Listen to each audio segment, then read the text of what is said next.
Good afternoon, ladies and gentlemen. Thank you very much for watching Philosophy Network channel on YouTube. I'm your host, Mr. Lalit Rao. In this latest video, I'm going to carry out a philosophical discussion about soul. A human being on earth consists of two parts, body and soul. Soul is the essential part of the human. It chooses, feels, and thinks. The great Greek philosopher Plato held that at the time of death, the separation of body and soul takes place.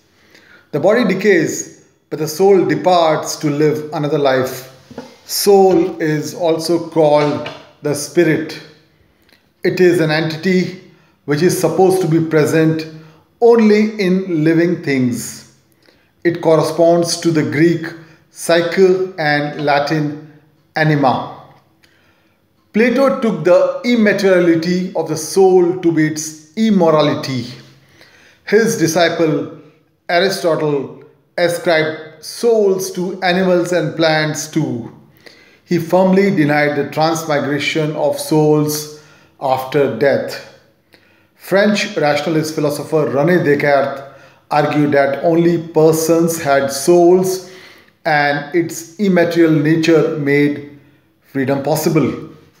For dualists, soul and body must be distinct in order to explain consciousness and the possibility of immortality. Materialists argue that consciousness is entirely the result of complex physical processes. The soul is something which gives life to the human being. Aristotle viewed it as the form of the body, that is, the way the body behaved. It was not capable of existing separately. For the Greek philosophers, soul is what gives life to the body. Plato thought of it as a thing separate from the body.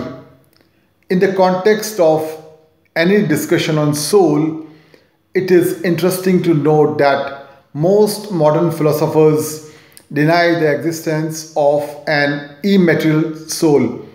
This aspect is studied as mind-body problem.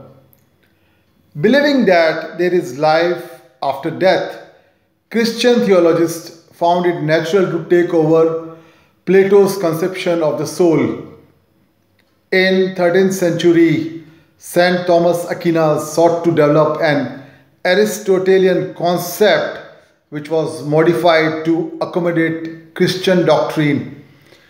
He taught that it was true that soul was a form, but a special kind of form, one which was capable of temporarily existing without the body to which it was naturally fitted. In modern times, the existence of soul in human beings as an essential part has been understood. Lastly, the Aristotelian view about soul states that human beings have only matter but no soul. It may be organized in a very complicated way and have properties that inanimate things do not have. This leads us to learn that Aristotelianism is a kind of materialism. Ladies and gentlemen, this was a short discussion about soul. Thank you very much for having watched this video.